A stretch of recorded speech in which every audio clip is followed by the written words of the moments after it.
Hey, how you doing? My name is Rashid. This is State MTV. President Buhari passed away in the UK yesterday, 13th of July. And I'm thinking, the ADC is beginning to form a trade coalition for against the APC, which President Buhari's CPC was part of that coalition.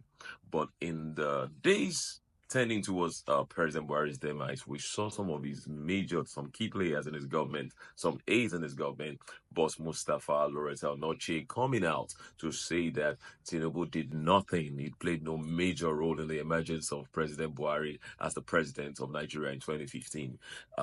People begin to get feelers, even myself, allegedly we're getting feelers that maybe it's they're preparing a room, they're preparing the ground for a major move of the CPC caucus of the APC into the new coalition, which of course would have been a major betrayal for President Tinubu, who had been quiet all along with reference to some of these allegations by the aides of President Buhari. But now, President Buhari is no more. What's going to happen? What do you guys think? The coming months in Nigerian politics is going to be amazing. It's going to be really amazing. Like, what's going to be the move? Who's going to take up over the leadership? Who's going to be the core figure of the CPC? The CPC caucus of the APC. Who's going to be the core figure? And what's going to be their move? Are they going to stay in APC or they're going to shift over to the new coalition? The next few months in Nigerian politics is going to be interesting. In all of these politicians, just have the Nigerians on their mind. I mean, this is 2 years. Have Nigerians on your mind. This is 2 years into Bola Tinubu's regime, and it's almost as if we are 3 months away from 2027 election. And the polity is so hot. The obedience are trying to get the ADC coalition ticket. I think we're saying no way. I'm gonna be the one to have it.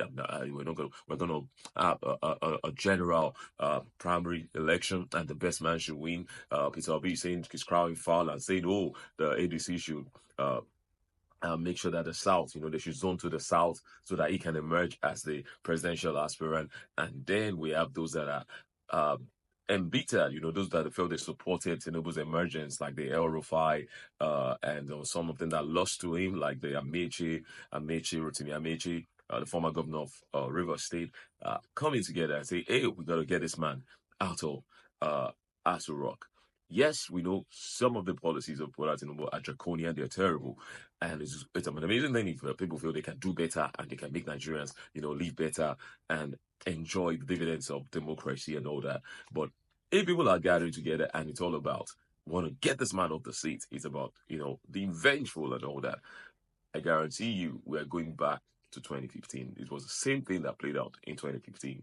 It was all about removing Goodluck Jonathan from the office. It's too slow. It's too dummy. It's too this. It's not performing. It's not, Hawk sort of. I mean, Jonathan was literally the most abused president back then because there was no cybercrime laws like we have right now. It was practically the most abused president back then. And now I'm watching Nigerians with my Korokoro eyes. I'm watching us relieve that same thing. You were saying, no, Tinubu is bad, Tinubu is this, and we just want to get him out at all costs without actually vetting, using our senses and saying, hey, vetting what is happening before our eyes.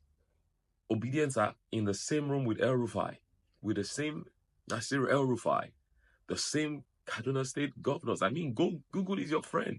Go check out things that happen in his regime. And Obedience are comfortable in an alliance with an El Rufai. It's just the same thing. It's how we got good luck out that old beds of odd feathers flocking together, and then nothing worked out. Nothing really worked out in that regime. Nothing really worked out in that regime. So we got to open our eyes. I look forward to what the CPC, what they're going to do, the CPC caucus of APC. I look forward to the move they're going to make towards this amazing 2027 election that's going to come up in Nigeria. Real interesting days we have ahead of us when it comes to these 2027 elections and this demise of former President Buhari, former President Muhammad Buhari. Real interesting days we have ahead of us. And the questions to ask are, the boss Mustapha, the Lauretta, Onochie that have been talking down on President Bola Tinubu, are they going to maintain the same energy? Are they going to maintain the same steez? Are they going to maintain the same attitude? Are they going to make the same claims And it appeared, for many people, we felt it was a ground laying for the actual voicing out of President Buhari in support or not in support of the re-election of President Bola Tinubu in 2027. But now that the benefactor Mohamed Buhari is dead, is late. What is going to be the move of this aide of the former president and the CPC caucus and the APC generally? Are they going to stay in the APC? Are some of them going to move to the new coalition? Are they going to gamble with what is just forming up that has no sense of stability? Or they're going to play safe and say, hey, we are home here. We're part of who built this APC, and they're just going to stay safe and stay put and grow that which they have built. In all of this, what I think is more important is the politicians should be about Nigerians, the people that elected you, and the people that voted you into the office. Even if they didn't vote you, even if someone voted another party and you won, you are responsible to deliver to all the citizens, regardless of party affiliation. Once you have won an election, maybe senatorial, maybe it's presidential, and you're representing the people of that area, the people of that country, the people of that state, your one and only job, like that cameraman, is to deliver the dividends of democracy to the people. So I want to see that it's good to have an healthy competition, but let this coalition be about genuine interest of Nigerians. Because what I see right now are just people trying to say, hey, this man, do well, satisfy us, let's push him out, let's get him out, let's make sure, say, come back again. Make sure, say, we show him, say, we be Baba, now we be. Look at all the list of people that are forming in the coalition. For many of them, for quite a number of them, if they had a position in this government, there won't be any coalition. That's just the truth. And you see birds of unlike feathers. I know birds of a feather flock together, but these are birds of unlike feather. What are Obedience doing in the same room with the former governor of Kaduna State? I can wrap my head around it. I can wrap my head around it. So it appears to me like this is just a vindictive coalition to just get the power. Then when you get the power, what happens? Then the internal wrangling starts. Let's watch how they are even able to achieve a primary and get someone to represent them.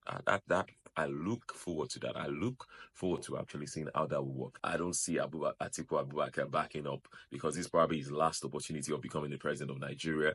And I don't see the Obedience saying they want to be vice presidents. They want to have that ticket. They want to have that opportunity, that chance to turn Nigeria around for good. That's the belief of the Obedience. That's what they believe Peter Obi is the magic. He's got a magic wand. He's going to wave it, structures, the strategy will just turn Nigeria around for good. Like, wow, we all look forward to seeing that. I would really want to see that happen if he can deliver on that. But like I taught in a live I did today, the Bible says we should look to God, not to the mountains. I say, it's a God who made the mountains. Say, does your help come from the mountain? I said, no, your help come from God who made heaven and earth. That means God made the mountain. So in the same economy of Tinubu, people have been blessed. In the same economy of Tinubu, this 2023 till now, people have got great jobs, people have traveled, people have started businesses and they're doing well. So what's the difference? The difference is just your focus. And while it's good to try and vote, exercise your right to vote, exercise your right to let the man you love, the woman you love be the one in the position and all that, the one you think will make things work. Just know that with or without them, you can do well. With the right focus, with the right energy, with the right attitude, even in this country, you will do well. And you will do well. You will do well. That's my prayer for you. So let's watch the coming days. What is going to happen with the aides of Buhari that have been blasting President Tinubu now that they're benefactor? He's not around. He's late. He's of blessed memory. And what's going to happen with the APC caucus? Was there a move to, was there an announcement that was going to come up? Was it one of their jokers that, hey, Buhari was just going to say, we're moving to a coalition? Or, the Baba was just silent and all that. Was there a move like that? Or it was just the aides that were just being naughty? We're about to find out in the next few weeks, few months. I know that it's gonna get interesting. My name is Rashid. This is Stadium TV. If you love the video, click the like button. Let me hear from you. What do you think is gonna happen? All our political strategies or nah. Let me hear from you. What's gonna happen? What do you think will happen? What will be the next move by the coalition, by the CPC Caucus, by the heads of Buhari? I mean, against President Bola Tinubu, what's going to be their next move? Let me hear what you think. Let me hear what you know. Let's just talk. Let us talk. This is Let Us Talk on Stadium TV. My name is Rashid. Hit on the red subscribe button before you leave, or hit on the red subscribe button. Don't just leave. Subscribe to my channel. Share, drop a comment. Let your friends know that this happens on this channel and they should subscribe also. God bless you. This is politics on Let Us Talk. Till I see you next time. My name is Rashid.